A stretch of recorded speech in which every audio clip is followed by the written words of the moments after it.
Today's Martin safety tip of the day, we're talking about the duties of the attendant and the entrant in regards to permit required confined space.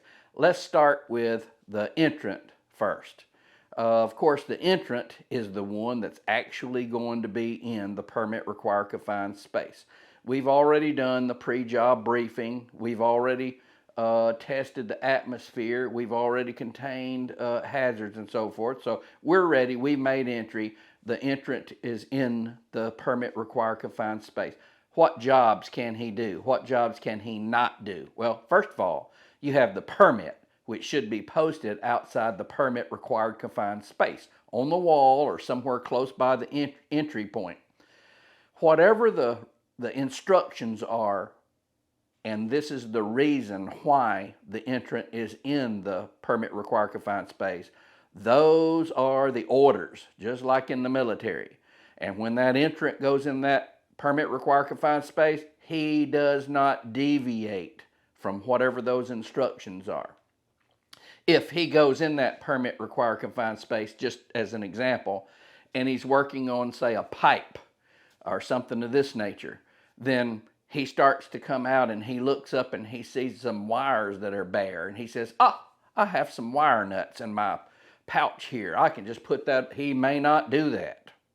He can't deviate. If he sees something incorrect, wrong, different in the space that needs a correction, he's supposed to come out of the space, report that, and then they go through the whole process again of reissuing a different permit for that permit required confined space. The entrant stays in constant communications with the attendant on the outside of the space, and he follows all the rules, follows all the instructions on that permit. Now, the duties of the attendant, just as important, maybe even more so. He is the overwatch for the man or the men, the entrants. The entrant, there can be more than one entrant in that space. He overwatches.